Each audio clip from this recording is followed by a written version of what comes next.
Mike, have you noticed that I parted my hair on the other side today? Is that kind of freaking you out a little bit? I thought that the screen was flipped because remember with the lower third it flips the screen. Right. It's actually not. I just I realized I made this mistake parting my hair on the wrong side today. Well, got like Justin Bieber thing going on there. Ironically, like the left side of the right side, I still look incredibly handsome. Yeah, well, that's what happens when you don't have hair. You don't have to worry about it.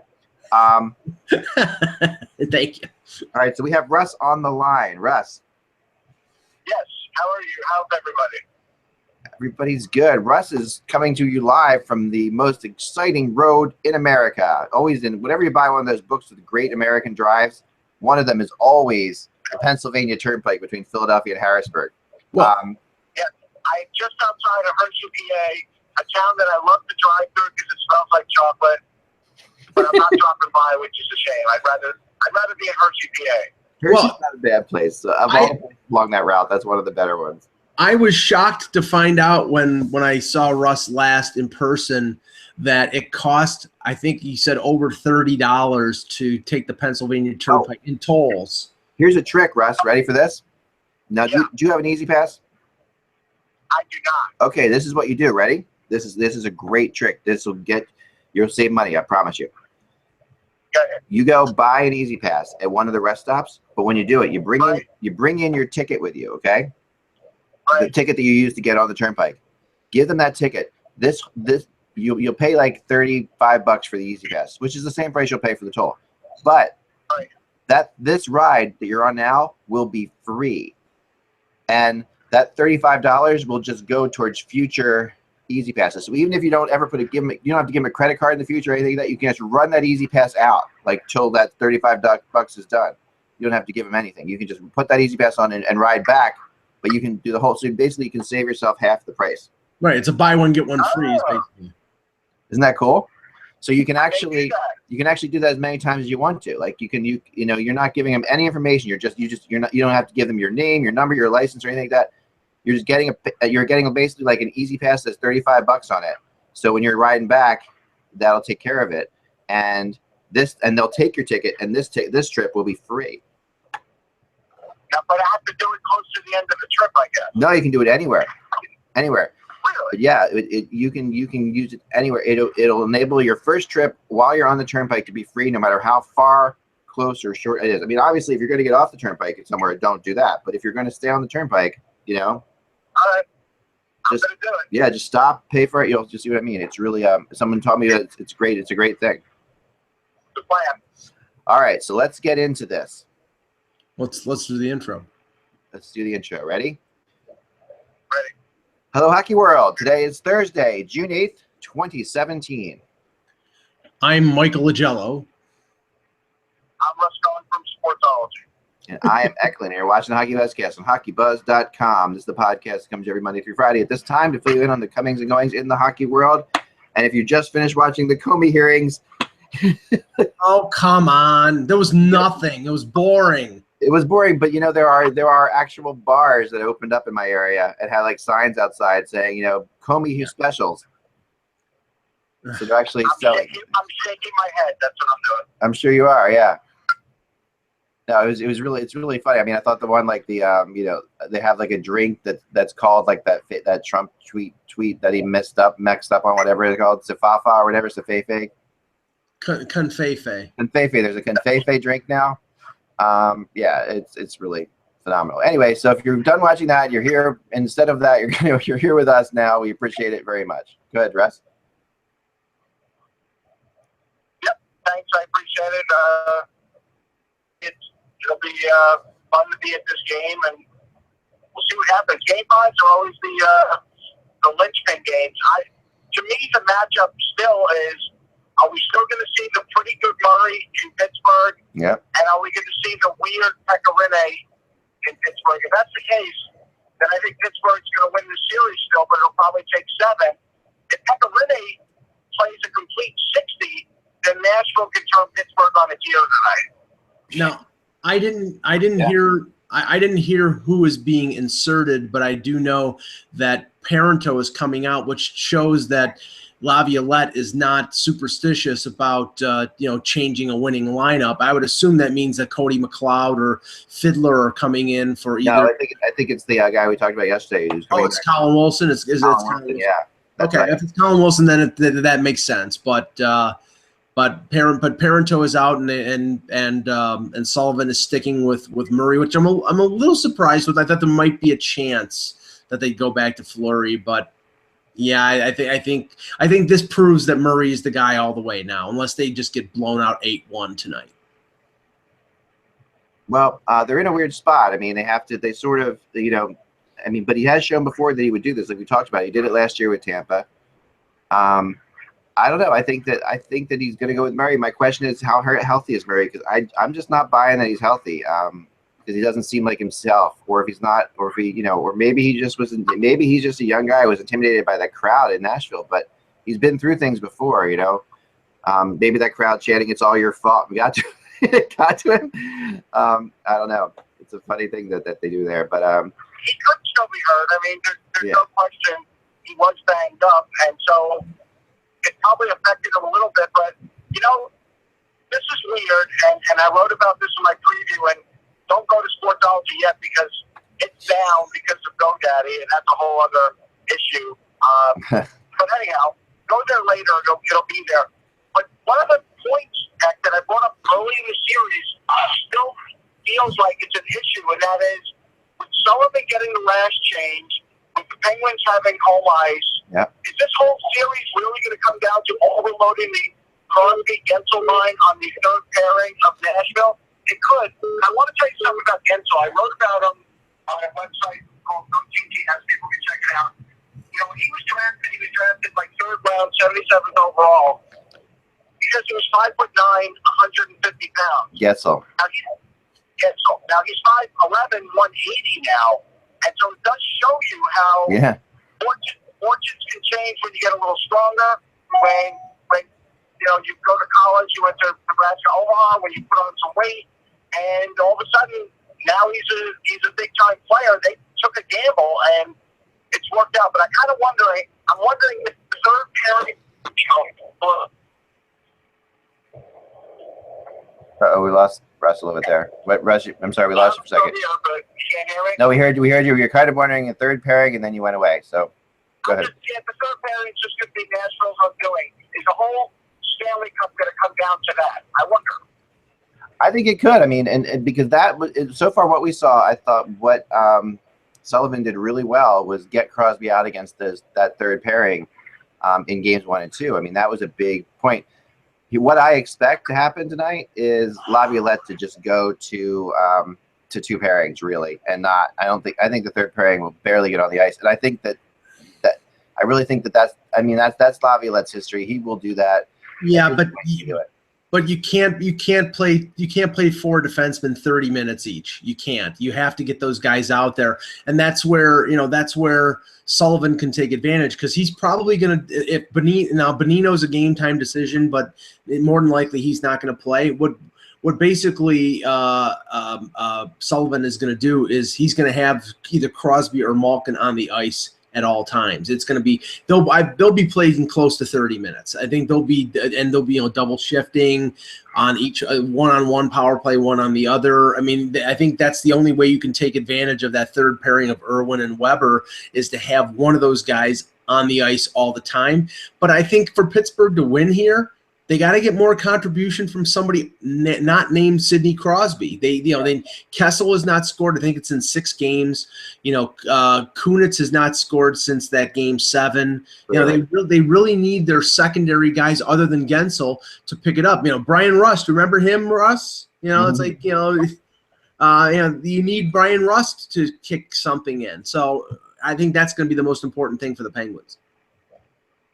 I would agree. I think although if they're playing him all the time, the idea of what they did really well in games 1 and 2 is they held Crosby out until that third pairing was on at times, and because Laviolette kind of played them rolled as Laviolette's favorite thing to do is to roll all of his players. He is a big believer in that, and he at the end of the day believes that gives him energy. But I think tonight he goes for it a little bit more, and if he doesn't put that third pairing out, you're right, Mike. They're going to have to just play him all the time, because otherwise Laviolette can actually control the game a little bit by keeping the third pairing off, and that's I know coaches. I talked to one coach one time who said he loves being the away team because if they're matching you really tightly, you can basically control who's on the ice. Well, and Russ, this is what I think that Laviolette can do. He can wait until Pittsburgh ices the puck and they're locked in on whoever they have on the ice, and he can put out Weber and Irwin at that point. Now, the only downside to that is that you're putting them out in offensive situations, and you probably want to put Yossi and Subban or Ekholm, or the other pairing, Ekholm, Ellis, the two of those four defensemen out there. But the problem is you have to get that third pairing out there because you cannot play four defensemen 30 minutes a night. Right, you can't do that. If you're Sullivan, he's done a good job with it, but I think he could do a little better. Like, I would like to see Crosby sort of get lost on the bench the same way Yager used to, and do that, and have him show up even on other lines. And the way to do it. Yeah, I like when they do. I like when they. It's hard to believe he doesn't have a goal in the Stanley Cup. It's hard to believe that, but he doesn't. So maybe you got Crosby. Yeah, it is. Are you talking about Malkin doesn't have a goal in the Stanley Cup? Yeah, he doesn't. In this series, just right. For Pittsburgh, Nashville, he does not have a goal. Yeah, that's pretty crazy because he's played well, I think. I don't think he's played poorly. No. Yeah. Hold on one second. Go ahead, Mike, for a second. I just got to take a text here. Okay. Well, yeah, you definitely will need Malkin to kick in because, like I said, Crosby is the only guy who's really scoring with any consistency. And, you're getting offense from the Crosby line, but you need that second, third line to kick in something. You also need the defense to potentially contribute something. And as we've said, without Letang there, I think you're very limited offensively on that blue line. You got a bunch of guys like Ian Cole and Mata and Hainsey who won't make big mistakes, but you really need Justin Schultz and maybe Trevor Daley to be able to generate offense or throw passes up the middle and get a guy like Kessel flying into the offensive zone with that opens up opportunities, but they really haven't been able to do that because Nashville's defense has been mobile enough and good enough defensively to block some of those long stretch passes. They really have. The defense and I think that when we talk about the third pairing, I think we kind of undervalue them a little bit. I don't think Nashville's third pairing is the worst third pairing on the planet. They are not. No, it's just a weakness. That's all. It's not the worst at all. It's weaker than I get that it's weaker than the other two pairings who are outstanding. But, right. But I think if you were to get right down to it, it would be probably the second pairing on the Penguins right now. They're not. Well, the thing is that those two pairings for Nashville are so important because their forwards, especially up the middle, are weak. You've got Forsberg, you've got Arvidsson, you've got Neal, and they can score. But they're up the middle. Essentially, all they are is there to prevent the Pittsburgh centers from scoring. And guys like Fisher and Sissons have done a decent job at that. But they don't really generate a ton of offense up the middle without Johansson. So it's really important for those four defensemen to sort of jump into the offensive attack and create because they don't have enough creative force up the middle. And that's why they'll probably have to be out there a lot. But I think Pittsburgh also has to wear down those defensemen. Both teams got 2 days off, but I think the wear and tear is, going to come back pretty quickly. And I think they have to hit Yossi and Subban and Ellis and Ekholm a lot to wear them down. Yeah, I agree with that. I want to get into the little bit of this other discussion today because we're going to probably a little bit shorter today. We've got some things happening here, but we're going to get everything through this. And we also have Russ on the phone, so that's a little bit tricky, I know. All right, here's an interesting one. Yesterday, Brian Burke comes out, with some comments. And Mike, do you want to fill everybody in on what basically went down there? Well, I mean, Brian Burke, and I'm not sure if it was with a group of season ticket holders, but it was, yeah, he was discussing the arena situation in Calgary and, comparing it to the situation in Edmonton and how Edmonton with the state-of-the-art building and everything is great. The Saddle Dome is over 30 years old. It's the oldest building in the NHL.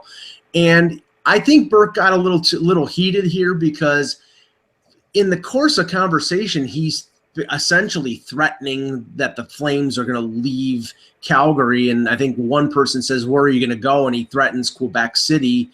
And after this whole exchange, Ken King, the president or I think he's the COO of the Flames, came out and said, well, Brian Burke's in charge of hockey operations. He doesn't have anything to do with the building situation. I mean, have we seen Brian Burke fly off the handle before? Sure. Do I think the Calgary Flames are leaving Calgary? Not a chance in hell. They want to get a building built. Great. But you know what? It's going to cost you.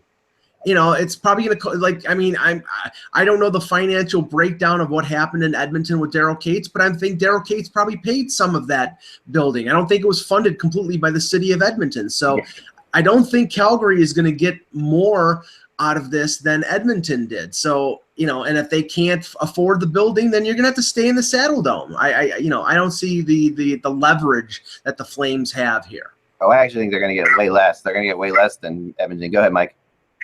Go ahead, Russ. I was going to say, I'll tell you the move. The move is, if I'm Justin Trudeau, I'm saying, well, I just looked at your guys' financials, and it seems like ownership is worth about $5 billion. Why don't you guys, privately finance it, and we'll give you a tax break, and we'll call it a day. Well, it's funny you say that because another story that came out yesterday was Murray Edwards, who's the owner of the Calgary Flames, who are the ones who are asking for the tax money to build the arena. It turns out, it reported, was recently moved to the UK to avoid paying Canadian taxes. That's shocking. That's a fantastic turn of events. Now, and I heard something. I heard discussions about this whole arena situation. I think it was from Ray Ferraro of TSN, that apparently the land that they want to build the arena on is a toxic waste dump that would have to be cleaned up before they could proceed with the building of the arena. And part of the battle is who's going to pay for the cleanup. And obviously the Flames want the Canadian government to pay for it, and the Canadian government wants the Flames to kick in. So, they're going to be fighting over this for years, the way it sounds. It's, and I think that's going to cost the Flames millions of dollars. Because, I mean, because it might be free in Canada, but arenas aren't. That's a very good point. And the other situation that came up yesterday at ACK, and Russ and I talked about this off air. I mean, you can see the dominoes fall. You can see the pieces of the puzzle fitting into place here with what the Arizona Coyotes in Seattle. I mean, it's first Barroway consolidates ownership. Yeah. Then all of a sudden, the two bids for renovation of the Key Arena or building a new arena, it all of a sudden magically goes from 2 to 1. And now then, Russ, we hear Jerry Bruckheimer, Dolan, and Jerry Bruckheimer gets involved, we're in trouble. That's no, but Russ, go ahead. I mean, to me, it sounds like everything's starting to fall into place. Yeah, I mean, you got Bruckheimer in there with Jacobs and Dolan, and that's the same crew that's trying to get the arena in Belmont too in New York. And so it's going to happen, and obviously it's happening now at a very fast pace. Where Key Arena, where the Supersonics used to play, I've been there once, not for hockey, but I was there for a Supersonics game. It's a decent arena, and they're now going to renovate it. And to me, it's like a race against time because there's 1 year left on the Coyotes lease. 2017-18 is it. They pay like $500,000, and they can play there. And so they'll probably do that for this year. And then after that, I can see them going there because we haven't seen any new really movement in the arena deals. Now, of course, there's always going to be these preemptive articles. Well, this other thing is not dead yet, and this isn't dead yet. And we don't hear these, Black Knight from Monty Python kind of articles. But it does seem like it's dead, and it does seem like Seattle is finally going to go with hockey. And while people are sort of surmising that they're going to get an NBA team first in Seattle, I would disagree, because with Jerry Bruckheimer really kind of running this one, and he's the one, like I remember interviewing with him in 2003 at the Celebrity Game in LA, and he wanted to become an NHL owner then. So it seems like they're going to win the race and get the NHL team first. And this will just be a temporary thing. They're still going to probably build the arena that everybody wants, because people in Seattle are like, well, this is not what we want. It's in a place where there's a lot of traffic now and yada, yada. And it's like, look, it's going to do better than Arizona. That's the point. And then at some point, you'll get that sparkly new arena, and then they'll really make a lot of money. Right now, they're just looking to move to a place. Right, and Russ, didn't you say like Starbucks and Google were also involved in this? So I mean, if all, how many people can be involved in this? Oh, there's like a list of 12. I mean, each one of which is a billionaire. It's like kind of ridiculous.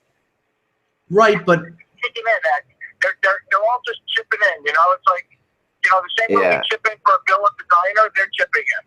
Yeah. Although I've been with rich people and they don't pay their bills at diners; they make you pay for it. That's true. Yeah, that's the issue there.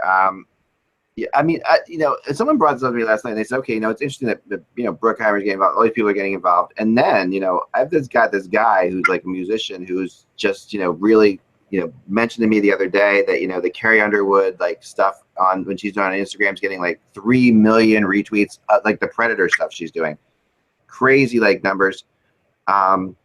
And he said, wouldn't it be ironic, you know, like, and now Seattle, like big names get in on Seattle suddenly. It's just this really, I know this is connecting a lot of dots, but there's a whole like underpinning here that the NHL is getting hipper like before our eyes a little bit in a weird way. Yeah, I think so. I think that's fair. Yeah. You know, and wouldn't it be ironic if you know, Nashville was like the tipping point on hipness for the NHL? Like if that was like something that actually made the NHL. I was going to say, if Eddie Vedder gets involved in the Seattle bid, are they going to have flannel jerseys? Yeah, that would be cool.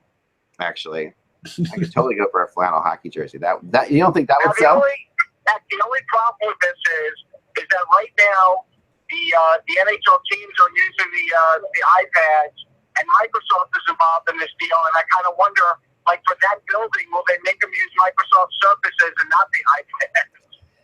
Well, the problem with that from a technological point of view is the surface. There's like the smaller surfaces, and then there's a surface the size of your kitchen table. So I don't know which way they're going to go there. Yeah, but the good thing here, Russ, is that the Microsoft Surface that Bill Belichick threw down on the ground, that can be used by an NHL coach.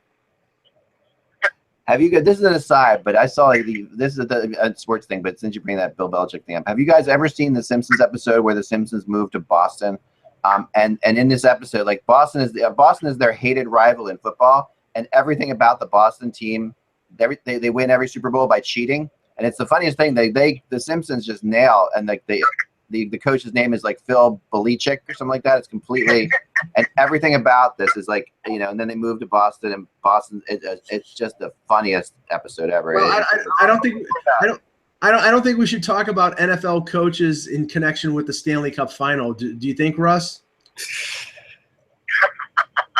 Yeah, we don't need to mention NFL coaches, but as far as this deal, this could be a great thing. I know people in Arizona will be upset, but it's just like, you know, after a while, how many more lives can Arizona have before you determine it's not good? Now, I will tell you this. I put on my Facebook page, Jack, that I think the number 2 team that's in trouble are the Florida Panthers. And, of course, people in Florida then say, well, why would you say that? And I'm like, gee, I don't know. They're worth the 29th most or, you know, however you want to put it, for the Forbes list. They're the 29th best franchise in the NHL. And then for attendance, they were 26th in attendance. And it just seems like that money that they're getting from the state is propping them up. It doesn't seem like they're doing any better financially. Right. It's life support is what it is. You know, it's keeping their nose above water, and that really, I mean, how long can you keep doing that? Yeah, I mean, it's hard to say. I mean, like I said, the difference is where you're, you know, the just the demographic of Miami versus say Tampa or Nashville or different places like that is just so drastic. You know, like the young, there's a young group of people that are totally into hockey that are in Tampa and Nashville, where you have it, you know, you don't necessarily have, I mean, you have older people who are into hockey in Florida, but you don't have in Miami, but you don't necessarily have the younger people in Miami that are into hockey. Well, I mean, all the optics are so bad. Like again, I think the emptiest building I've ever seen for an NHL game is a Tuesday night game in Sunrise, where the lower bowl, I mean, it's not just there are more empty seats than people. There's barely people. Yeah. And maybe most of them are in the upper deck where the tickets are $5 a piece. But I'm sorry, that's not the optics that the NHL wants, and that's not a viable NHL franchise. If that continues to happen with a team that has talented, you know, some young talent that should draw people in. I mean, remember a couple of years ago, they had one of their crazy promotions was like Yarmulke night. Remember that? Like, yeah. I know, Yarmulke night. Yep, that's no. I mean, they are. It's a very different demographic there. It really just is. You know? We should bring up this this news that came out yesterday. The Tyler Toffoli signing to the 3-year contract. The contract amount was $4.6 million AAV, so 13.8 for 3 years. Now, as you know, it's not a long-term deal, but I think it sort of forces Rob Blake's hand in a bit, because you're paying now a guy who was making half that amount, now making 4.6. There's going to have to be some maneuvering here, either with Dustin Brown or with Gaborik. You know, if Gaborik is one of these guys who just goes to Robidas Island and disappears, okay, but they need flexibility, and I still do not think the flexibility is going to be generated by trading Alec Martinez or Jake Muzzin. It's going to be by moving Dustin Brown or getting out of Gaborik's contract. Yeah, I think it's got to be. I mean, I think you're totally right about that. I mean, and I think Toffoli signing is a good signing for them. You know, go ahead, Russ. It is a good signing. I think it's a bridge deal. It's obviously, so they get him at a good rate. The worry is that he gets back to his old form in 3 years, he won't be able to sign him. And that would be what the worry is. But right now, it helps them. The Rangers have done deals like this lifestyle to a guy, and so maybe even in 3 years, you'll still be able to keep him in the mold because he just likes it out there. And that always is a possibility. Yep, no, that's for sure. So a really interesting thing I wanted to go through. It's just kind of a fun thing, and it's just kind of like a trivia thing. And also with Nashville kind of moving, and the country getting more hip to hockey in general.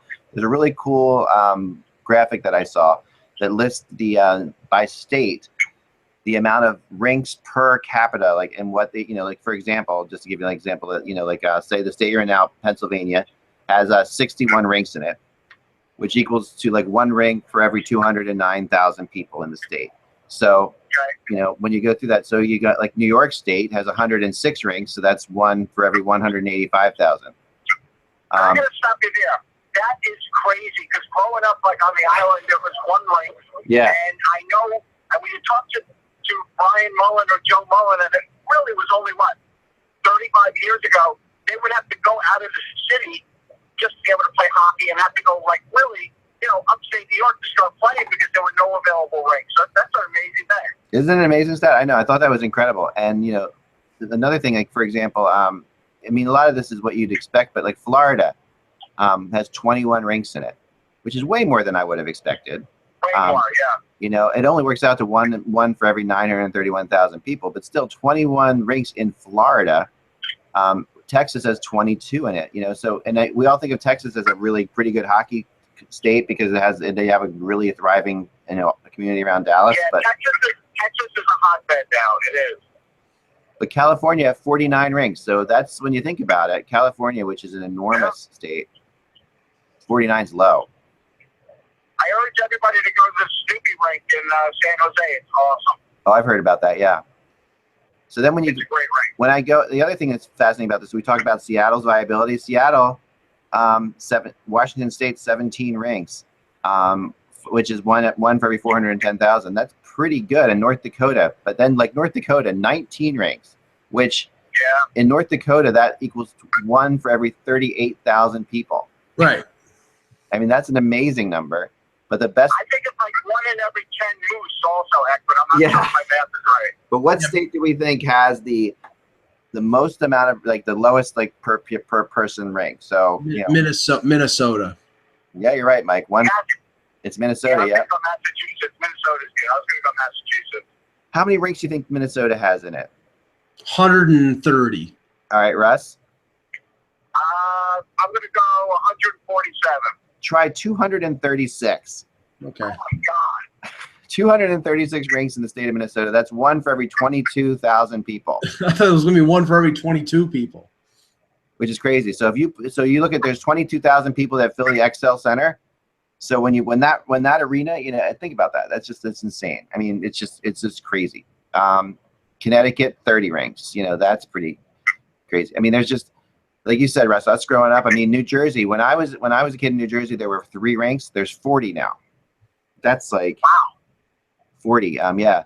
So I love this kind of stuff, and I think that it kind of surprised you because throughout the country, places, you know, like, and this is what's interesting. Okay, so Arizona has had a team for all this time, right? And they've got a huge population base. They only have 8 rinks, right? Utah has 10 rinks. I think about that, like Utah. I mean, now Utah's had AHL, but that's a failure for Arizona, a big time one. It is. When you only have 8 rinks after all that time, which just makes it more of a miracle that Austin Matthews came out of Arizona. Yeah, and I think all 8 of those rinks have been rumored destinations for the Arizona Coyotes at some point. So, you know, at the new home rink. So, yeah, I mean, I just thought that this is a crazy. I mean, it really is interesting to see. Tennessee, 6 rinks, 6 in Tennessee. Okay, so that's not good either. And that's one for every 1.08 million people. So that's really just, you know, I'll bet you anything, Act, that all those rinks are in the Nashville area. Oh yeah, I'm sure they are. And you know, and I mean, they could certainly open a rink in Dollywood. I mean, why not? Like, yeah, think about this for a second. The Dollywood rink. You know, that would be something. Think about this. Think about this for a second. But they need a flat ice surface though, Russ. You know what? I've been to Gatlinburg, and I will tell you this, Act. It's a cool place. And there's a lot of people. Like, you probably could put a rink there, and people would still, and they would go to it. Oh yeah. Just to skate. No, they would. They would. So Tennessee has 6 rinks. Wyoming has 7 rinks. That's just like insane. Think about that. Wyoming that's 1 rink for every 83,000 people in Wyoming, and 1 rink for every 1 million people in Tennessee.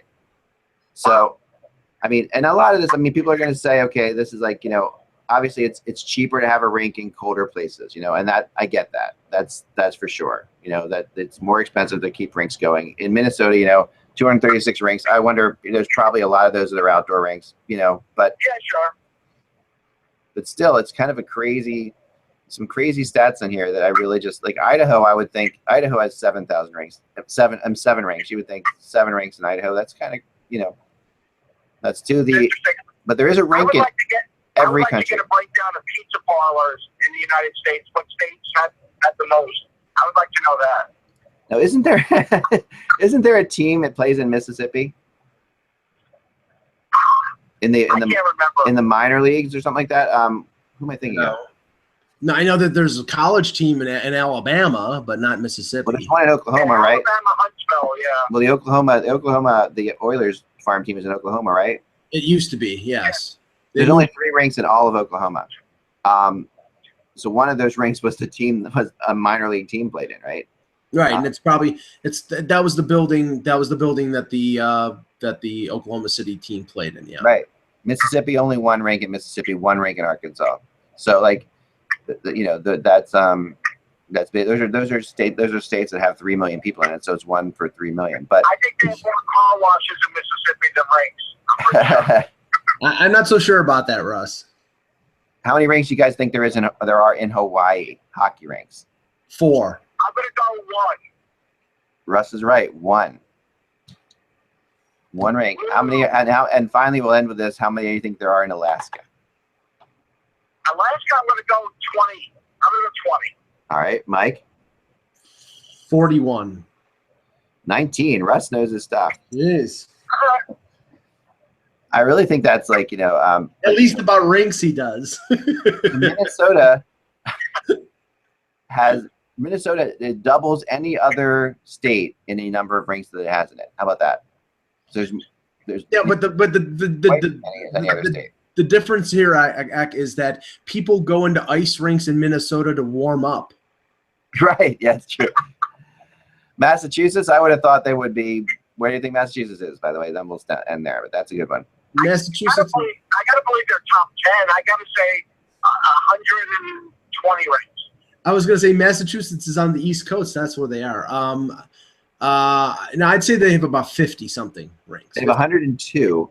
Okay. All right. Which puts them 4 behind New York, which is really surprising. Wow, that's crazy. That is literally crazy. I know. New York has 106 rinks, and Massachusetts has 102. So, yeah, it really is something. Just from growing up, it's really a surprising thing to see that in general. But so you kind of get a sense, Ohio 39 rinks, it's pretty good. I mean, obviously these states, Michigan, I would have thought would be more than it is. Michigan has 99 rinks. So Michigan, there's more rinks in New York than there are in Michigan. How about that? Just nuts. That's unbelievable. I know. That really is. We're going to see more and more hockey players come out of New York State, this tells me, like we're going to see it because where you have rinks, you got more people. So, yeah. Although they count where Mike lives is New York, and that's 50. That's true. But Mike, how many rinks are there near you, do you think? Mike is gone for a second. Sorry. I caught Mike when he wasn't there. Anyway, that's the rink discussion for today. I just thought that was kind of fun to go through. It was fun. Because especially for Russ and I who grew up with this. There were literally 4 rinks in New Jersey. I think I played in all of them when I was a kid. And I just think that's like now there are some other interesting things. Wait, where do I have this? I had something really good. Sorry, man, I apologize. My notes are bad. Mike, do you have anything else while I find these notes? Real quick, sorry.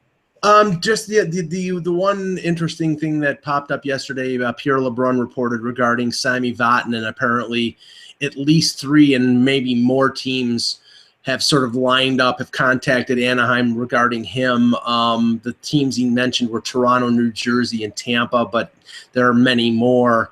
And when it comes to that, if there are more teams, then basically what's going to happen there is the price is going to get driven up. And I think teams like Tampa Bay might be willing to pay. There's noise in the background. Sorry, I got it.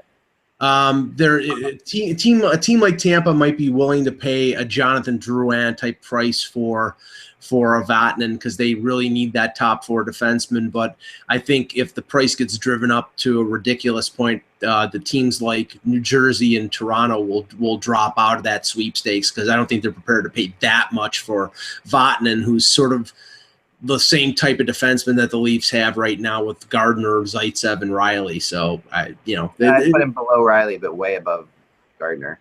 No, I'm just saying the same type of defenseman. Same type of defenseman, yeah. He's an offensive defenseman. He's small. He's not, he's a good defenseman, but I think that they're going to spend assets, they're going to probably go after somebody who gives them a different aspect, like a Carl Alzner or a Tanev in a trade, or their other player, Matt Dumba or Jonas Brodin. I don't think they're going to pay a premium to get a Vatanen.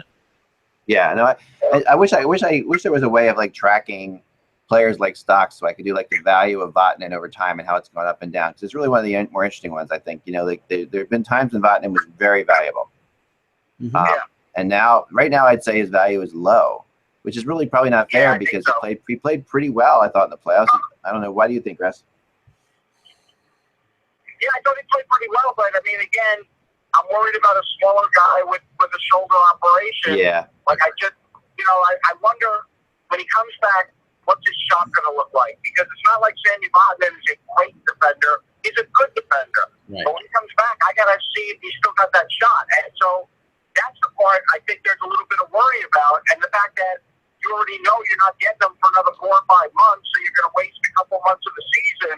Right. You've got to be a team that has a pretty deep defense core that you can wait for. Yeah. No, I think that's fair. It's really as you know, he's one of those guys. Originally, I remember people drawing comparisons like Kimmo Timonen, and he's been up and down. And now, you know, you don't necessarily see that comparison anymore. And I also think he also is affected by the fact he plays with Cam, you know, on a team where Cam Fowler is getting a lot of attention. So that plays into it too. It's really hard to tell what he's really worth. Is he a top 4 defenseman? I think he is. You know, yeah, he's a top 4 defenseman. I still think that there is a better than good chance that this is all subterfuge and that the defenseman they're going to end up trading is Josh Manson, because you know you signed Vatten into that long-term deal. You've got him, you've got Lindholm, you've got Fowler with another year. I mean, the only motivation here is, do you have to clear out money to sign Fowler, which they clearly want to do. But there's other ways. You know, they have guys like Clayton Stoner making $3 million. There's other ways to clear money. So, but they also have 3 young defensemen in Manson, Theodore, and Montour, who are all coming up for RFA at the same time. And that's where, you know, I think it's more imperative for them to get something young and good for one of those young, good defensemen and not trade off one of the guys who they know is a top 3 or top 4 guy. Yeah. I don't disagree with that. I think it's going to be hard for us to do an expansion team today with Russ on the phone like this. Yeah, no, we'll wait till tomorrow. Yeah. You guys can do that without me if you want to do that. That's true. I'm going to do one. No, I think we'll wait till Monday. I think one thing I just want to do one more fun thing before we get out of here, and then we'll get on the road, because this I thought was another kind of fun stat. And this is so it was broken down. They did a survey recently of all Canadians, okay, and they asked Canadians what their favorite team was in Canada, okay. So, and you know, because we talked before about Ottawa, you know, being like people really aren't supporting Ottawa. It doesn't seem to have like a feel of a real Canadian team necessarily. It doesn't have the backing that the other teams have. Yeah. So let's start at the top, okay. So first of all, 18% didn't have a favorite at all, which is whatever. That's I guess maybe they're American hockey fans of American teams. That's kind of sad. Yeah, that's sad. Yeah. It is. And by the way, favorite is spelled Favorite. So this is a favorite article. Number 1 with 27%. Toronto Maple Leafs. The Toronto Maple Leafs. Yeah. What do you think the percentage of the Montreal Canadiens would be? -2. Obviously number 2, right? I'm going to go 26%. 26%. Okay. Sorry. So those two are almost neck and neck, basically, according to fans. Now that brings us to the other 5 teams, right? Now, who is those? Because those 2 teams are obvious, right? So let's go. Now, who is the third favorite team at 10%? Vancouver. I'm going to go Edmonton. Okay, so Mike's going Vancouver. You're going Edmonton. Mike would be right. Vancouver, 10%. Wow. All right, then the next favorite team at 6%. I'm going to go Edmonton. Okay, Mike. Calgary. Russ is right. Edmonton, 6%. Now there's 2 teams at 5%. So basically, so since there's 3 teams left, I'm going to ask you what the least favorite team is at 3%. Ottawa. It's Winnipeg. Russ, you are right. It is Winnipeg. It is. So 5% Ottawa, 5% Calgary. So as we sit here and say that Ottawa doesn't have its fans, Edmonton's 6%, Calgary's 5%, Ottawa's 5%. It's the same, and I'm shocked by that, honestly, because I know at least on Hockey Buzz we have enormous following in Edmonton and Calgary, you know, of people. So I'm really surprised by this. I'm a little surprised. I kind of wonder who these people are, like what they do in life, because I think maybe that matters. But here's the weird part, okay? Yes. Winnipeg should not be the lowest, because just think about the amount of NHLers that have come out of Winnipeg. It's an insane amount. Oh, I know. And you would think that, I mean, it is a small town, you know, I mean, as far as this goes, but, you know, it is really, it's still, and one of the way they broke it down here, they broke it down by millennials, Generation X, and baby boomers. So I'm going to do just the Maple Leafs and Canadians on this one. Okay. That's all we're going to do. It's because they so among millennials, who's more popular, Toronto or Montreal? We're going to go Toronto now based on the fact that they have Matthews.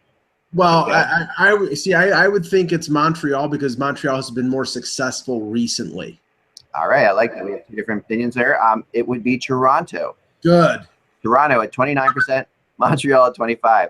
So millennials aren't completely stupid. There you go.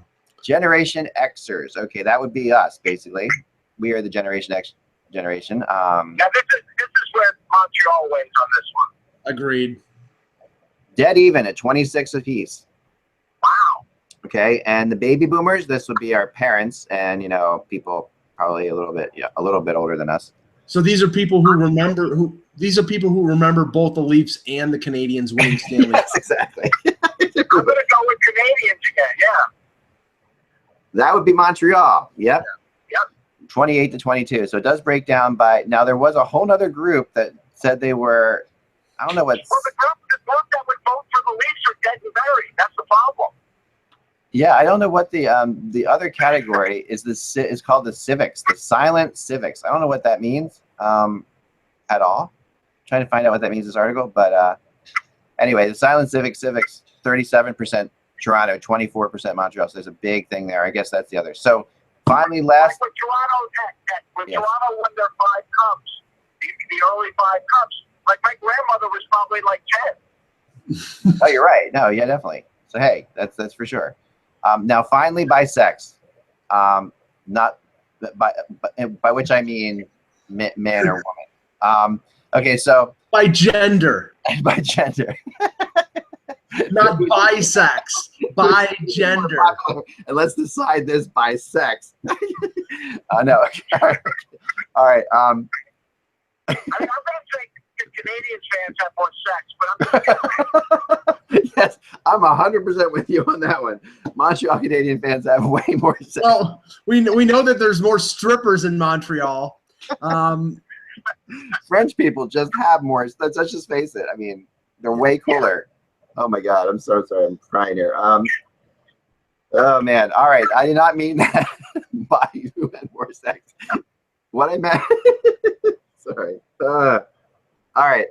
Okay. What I meant was. I would say there were that Montreal is more popular amongst females. Probably because of the way the team plays. No, just kidding. Yeah, I'd say Montreal is more popular for females and Toronto is more popular for males. You would be right. Like men are from Toronto, women are from Montreal. That's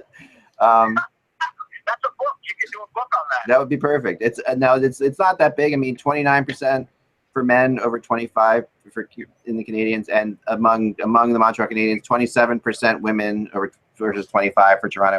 So yeah, so there you go. So there you have it. The day we talked about who has more sex, Ontarians or Quebecois. That was what the show was about today. The reason that more women love the Montreal Canadiens is because Alex Radulov is a matinee idol. Oh Lord, yeah, yep. Go Quebec. Remember, without the buzz, it's just hockey. We'll talk to you on Monday, and at that point, we will know what the hell's going on. And we will know if we're going to be getting. What are your predictions, guys? Real fast, are we going to be talking about a Game 7? Yeah, I think we're going to be talking about a Game 7. I just have a feeling. Mike? I'm still sticking with my Penguins in 6. I am going to say Nashville in 6, so we'll have all possibilities here. But I honestly think that's really possible. I think Nashville. I think if Nashville wins tonight, it's over. So that's my prediction. Remember that the buzz is just hockey. Russ, safe travels on your way. Thank you. Stop at that Middletown rest stop. Get yourself an easy pass thing. Yeah. We'll talk to you all soon.